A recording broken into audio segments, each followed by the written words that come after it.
Natsume. That's not Sume. What was the joke? It's not your May. Okay, I'll give you a quiz question. Natsume, is it an American company or a Japanese company? It's a Japanese company. Nope. But weren't those three people? Natsume is the American company that localized and published this in the United States. Whoa. Natsume continues to publish Harvest Moon games. However, they're not developed by any of the original developers of this game. That explains some things. Because they own the trademark for the name Harvest Moon, but they don't actually... They didn't develop the original games. Yeah. Okay. Wild. You wanna hop in?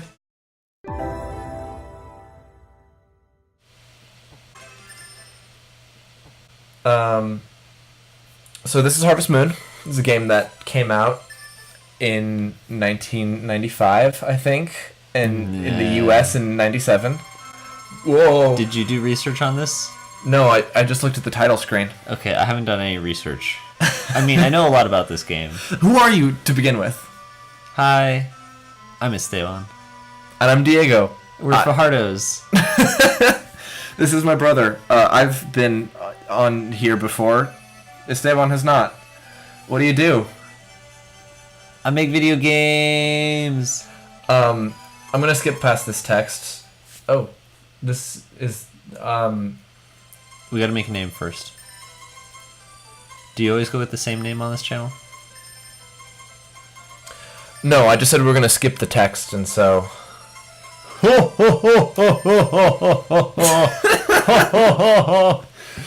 Good one. Mr. Skip!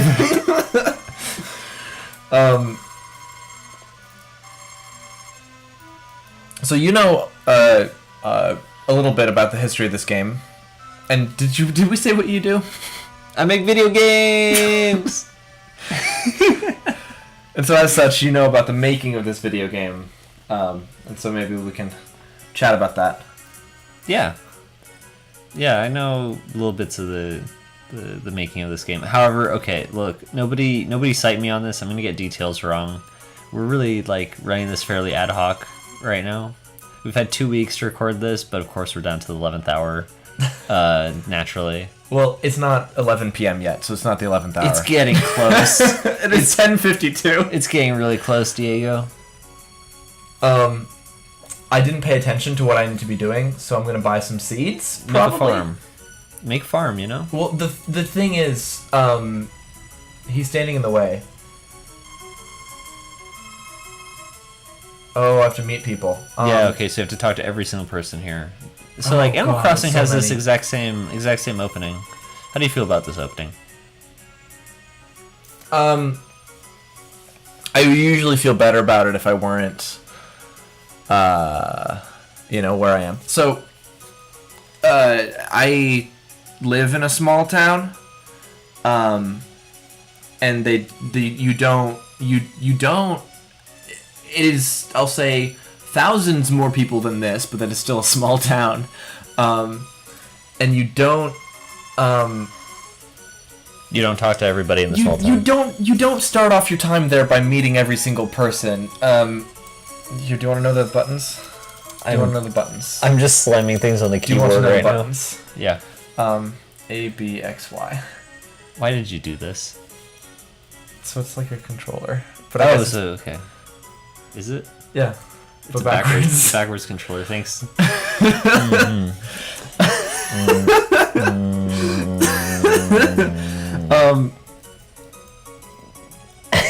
Diego. This is the talk button. X is a hello boy. They don't even say. Okay, so in Animal Crossing, you say their names. Or they say their names. The names are written down on the piece of paper, and by piece of paper I mean the screen. What are you talking about? They don't have the names here. You can't introduce yourself in the exact way. I think it's essentially a nice gesture, a nice way to tell you have to explore the entirety of the town, meet everyone. Knowing the format of these games, where there are people whom you can romance and eventually marry, it is a way to get you to run into these people. But I also know that there are like events that happen in the game. Like, oh, on X day, there's going to be, I don't know, an earthquake, or log is going to fall down in some place. Spoilers!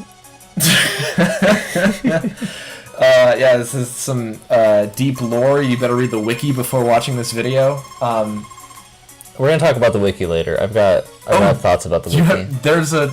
I was not aware of this. Regardless... Oh, sweet. Knowing that there are events... I wasn't paying attention. I got a watering can. Oh, it's dope. Knowing that there are events later, I feel like that is a way to make this a little more natural feeling than go to every corner and systematically talk to everyone. Because as it is in sort of a real-life small town, like, you have reasons to go to every place. And if you aren't exploring on your own, then I feel like there might be a more sort of natural way of having that come about. Especially in this game where, like, people's names aren't there when you talk to them in a way that I guess is standardized later. I mean, names aren't super important for this, I think. I like this opening. I like they have to talk to everybody first. That way you're aware of who's around the town. And, like, one of the main reasons to play this game is to just hang out with people, so make sure that that's the first thing that you're doing, I think. But it's definitely annoying that, like, you might miss one person and then you're going to be stuck just running around town for a while, which I'm sure is going to happen to us in 5 minutes. Like, we're not going to have a lot of time to farm. Unless we do a jump cut, right now. And I think that is just about everybody. Except for this old guy. So I've played the first year of this game many times. Oh no! What happened? They disappeared! Why? I don't know! They went bad, huh? Yeah. They soil so fast. You're supposed to soil seeds. Hey. No, we've been in here. That's a fortune teller. So I've played the first... Why does the fortune teller have a Star of David? You know. Is it because they couldn't do a good... No, that's a window. 16-bit pentagram? And so they're like, oh, we'll make it extra spooky and have a 6th point. Yeah, I don't know. It might have been changed from a different... No, wait. I don't know what's up there. Yeah, and I think you're right that that was just the back window, and on the other side, poor coincidence. Poor coincidence. The stars were just aligned. Oh no. Yes. With grit. So tell me about the creation of this game. So, I am blanking on the Japanese developers' names, but let's Google this. Oh, me too. Feeling it.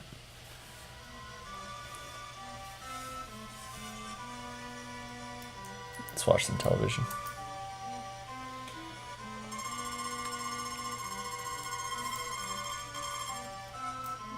Nice. How's that Googling going? Just Google designer company. Harvest Moon designer company, and that isn't the right. Okay, you know what? Okay. Oh, puppy! Okay, we gotta name this puppy. Ooh, no, I'm not Mr. Rancher. I'm Mr. Skip. Mr. Skip Rancher. Please, Mr. Rancher was my father. Call me Skip. Is it Marvelous? This dog's name is Marvelous? No, it can't be Marvelous. Yeah, because there's only 4 letters. No, I'm talking about the developer. Yeah, and I was gonna name the dog after the developer. Really? Yeah. You sound doubtful. Doubtful. Alright, so instead of doing any research, I'm just going to spout a bunch of hearsay. Mrvl. Where's Mrvl? Hit it. Damn, this dog is... Wait! No, we deleted one of the letters. It's just Marv now.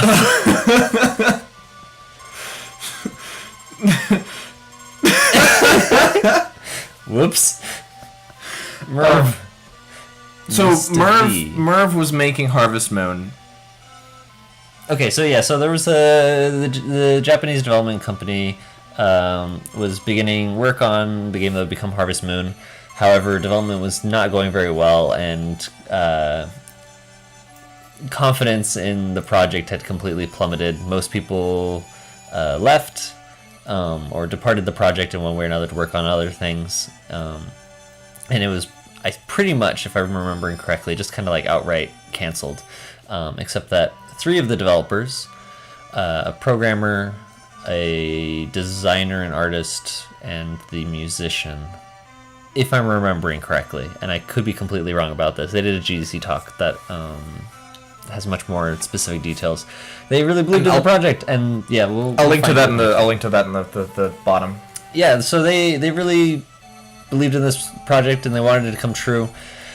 And so they stuck around, and in 6 months they took the game from an incomplete, unfinished mess to the finished game, and it involved rewriting pretty much everything. They were able to reuse some assets and some code, but a lot of it had to be redone from scratch. And so it's kind of an incredible miracle that this game, which was kind of just made by 3 people, ended up releasing and happening and became a huge surprise success. Because there weren't a ton of games like this, and this did a lot to invent the formula of a farm simulation lifestyle game. And yeah, I think it's just pretty amazing that in 6 months that a game like this could be made. But consequently, it means that there's a lot of weird unfinished business in this game, and I think it leads to a lot of very interesting results. So while you're chopping that wood down, you saw that he wipes his brow. Our character is getting like a little bit tired and stuff, and that's the game's way of indicating sort of the stamina system to the player. There's no meters or anything, there's no HUD whatsoever, there's nothing that indicates any game states to the player. All of it is presented on the screen, but that means there's a lot of hidden information. And so you don't know exactly how much stamina you have. You can kind of figure it out from your own experience playing the game. So you'll be like, okay, I can take 6 swipes of this axe before I become more tired. And you become accustomed to the system in that way. And so whether this was intentional or not, I think the effect of that is that to the player, it feels more natural, right? You're not dealing with the system. You're sort of learning, becoming attuned to your own rhythm and beats, and embodying the character sort of in that way, which is pretty cool. Some other hidden information stuff, though, can be not so cool. It's really tough to know what you're doing, whether it's going to have an effect on something or not, which is, again, kind of realistic, especially with farming. You don't know whether you're doing the right thing to take care of your plants or whether you're doing something wrong. And that's sort of the nature of growing things in real life, right? Yeah. I think what's really interesting about that... Oh, we didn't make enough OCs. There's no shipping today. One thing that I think is really interesting about that is that I think something that people think about when it comes to Harvest Moon is one of the first things that people think about is sort of the romancing aspect and how that is portrayed as these actual like quantified hearts. But they are in diaries in a way that I guess you could say makes it feel a little more natural. Yeah. So while there is very much definitely like a rigid, presentable like integer for their affection for you in the form of those hearts, The way that those increase and how much they increase, that's really, really like obfuscated. That's really hidden information. What are you doing right now, by the way? I'm just increasing our little plot here. Okay. We didn't really explain how this game works at all. Or anything. We're awful. Okay. So we've got a little farm that we can do some farming on. Yeah, I was cutting up logs earlier, so that way I could, over here, increase how much wood I have. I have 16 pieces of wood. I was looking behind my back in a shifty way. I think, real quick, another example of the kind of both in-game, in-world, but also in visibly quantifiable things is this storage room as kind of like an inventory. Yeah. Because I didn't place any of the things here. Apparently I did get the seeds. They must have automatically... since we didn't grab them, they automatically showed up. Yeah. But this functions as sort of the inventory as if I were in a Zelda game, and yeah. So instead of being in menus, it's all embedded into the world, it fits in very naturally with what's very cool with this game is that everything is just sort of two actions. You pick up and you throw or put down, right? Like to create a fence, you go up to the to an existing fence, or you go to the building that's full of wood over there, and you grab and you place. And that's how all the farming works. That's how everything works. If you've got chickens, you pick up a chicken, there'll be an egg underneath it. You put the chicken down, you can pick up the egg, then you put the egg in the shipping crate, and that's how you do the farming there. Even dating, if you want to woo a lass, you pick up a cake, and then you put down the cake on her, and she gets a cake. Or if you want to wed someone, the way that you propose is you pick up a blue flower and you give her the blue flower. So everything in the game is mediated through those two actions on a single button. Let's hop into the sleepy times. Oh, I have to pick up this bed. No, I have to write in my diary. Yeah. I forgot that that's how the save system works. Yeah, you gotta write in a diary. And we'll continue this conversation next episode of Let's Play.